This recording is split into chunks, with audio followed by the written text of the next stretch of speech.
de citation. Le Sénégal a donc replongé dans une crise politique dont l'issue est incertaine. Et pour en parler, nous recevons l'opposant Alioune Sall, député de la diaspora au sein du parti intitulé désormais ex-Pastef et proche de l'opposant emprisonné Ousmane Sonko. Bonsoir et merci d'être avec nous. Bonsoir. Comment votre formation politique qualifie ce qu'il s'est déroulé, ce qu'il s'est passé hier soir au sein de l'hémicycle à l'Assemblée nationale au Dakar, au Sénégal?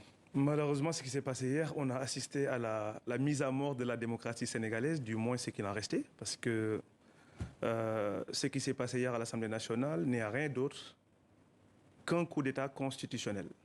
Jamais de l'histoire politique du Sénégal, un président de la République en exercice s'est s'arroger le droit de modifier la Constitution pour rester au pouvoir. Alors, plusieurs justifications ont été avancées au sujet du report de cette présidentielle. Parmi elles, le conflit entre l'Assemblée nationale et la Cour constitutionnelle au sujet de l'élimination de plusieurs candidats qui étaient postulants pour la présidentielle. Est-ce que cet argument est valable? Cet argument, c'est fallacieux. Déjà, moi, je n'utilisais pas le terme de report parce que celui qui a pris le décret n'a pas les prérogatives à le prendre. Seul le Conseil constitutionnel aujourd'hui est habilité à prendre une décision fixant les règles sur le processus électoral. Donc ce qui a été fait hier, pour nous, c'est nul et non avenu. Et comme ça a été dit dans votre reportage, les recours vont être faits au niveau avec nos avocats au niveau des juridictions compétentes. Et cette décision va être tout bonnement annulée. Alors le fait que la candidate pour la présidentielle, Rose Wardini, ait été retenue pour concourir à la présidentielle alors qu'elle est accusée d'avoir dissimulé sa double nationalité française et sénégalaise, selon vous, ce n'était pas un motif pour ouvrir une enquête au sein de la Cour constitutionnelle? Ça ne peut pas être un motif dans la mesure où, je le répète encore une fois, seul le Conseil constitutionnel est l'organe habilité à dire qui est candidat et qui ne l'est pas.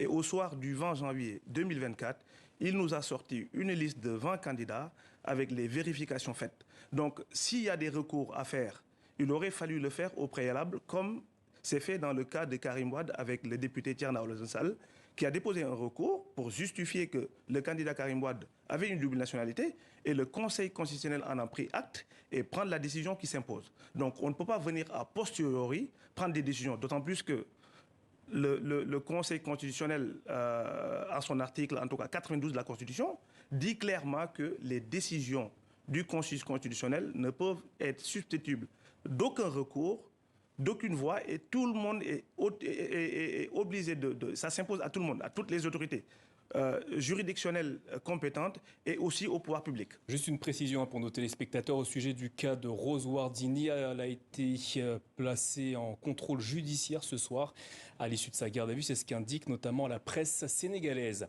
J'engagerai un dialogue national ouvert afin de réunir les conditions d'une élection libre, transparente et inclusive. C'est ce que disait le président Macky Sall samedi à l'issue de son allocution télévisée.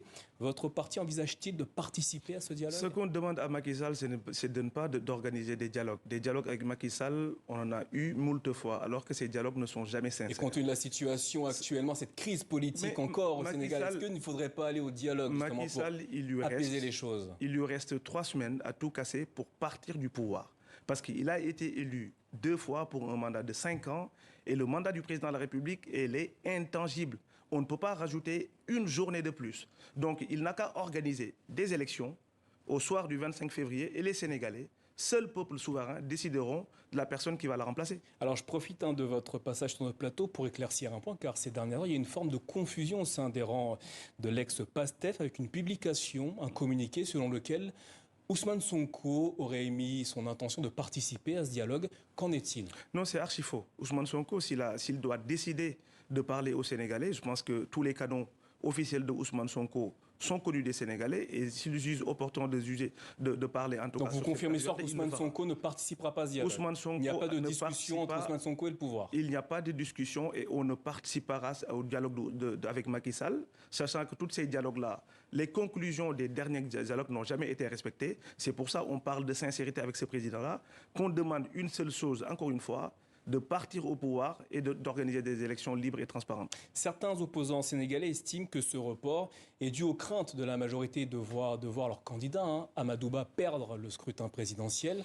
Vous pensez la même chose Ça, c'est leur problème interne. De toute façon, ils sont libres de prendre la décision. Aujourd'hui, s'ils ont fait l'erreur de prendre un candidat qui n'est pas populaire, et nous, on sait que les raisons sont autres, parce que Macky Sall ne veut pas que PASTEF participe aux élections. C'est ça la réalité. Tout ce qui a été fait depuis ce week-end au Sénégal, c'est pour empêcher le PASTEF de concourir, c'est tout ce qui est fait depuis mars 2021. Je rappelle que le candidat de PASTEF, Ousmane Sonko, a été illégalement empêché d'être candidat. Et nous, par la justice nous avons été stoïques. Le Conseil constitutionnel qui a pris cette décision-là, nous avons été stoïques, quand bien même nous l'avons respecté. Parce qu'on dit que, encore une fois, les décisions sortant du Conseil sont irrévocables.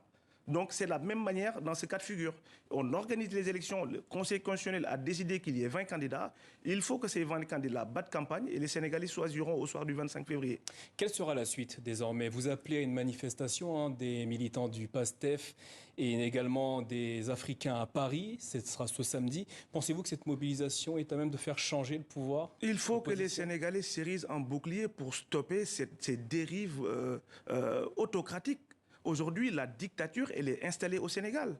En venant ici dans un taxi, j'ai même appris... le mot est quand même un peu fort. Non, c'est de la dictature. Si vous étiez un dictateur, vous ne pourriez pas dire ça. Aujourd'hui, j'ai appris que même mes collègues députés, il y a 3 de mes collègues députés, en plus des représentants de la coalition Diomaye Faye président, qui sont arrêtés de manière illégale. Même les députés qui sont censés bénéficier quand même d'une immunité parlementaire ne sont pas épargnés. On va où? Aujourd'hui, le réseau mobile au Sénégal est coupé. La télé la plus populaire, pour le nommer Walfadjri, son signal a été coupé de manière unilatérale et illégale. Si ce n'est pas la dictature, qu'est-ce qu'on dirait de cet état de Macky Sall?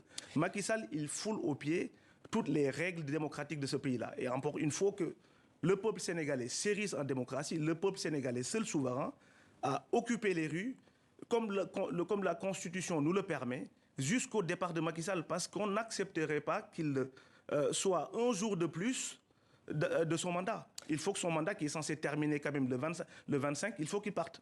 Alioune Sall, merci d'avoir répondu à nos questions ce soir au sujet de la crise politique actuelle au Sénégal.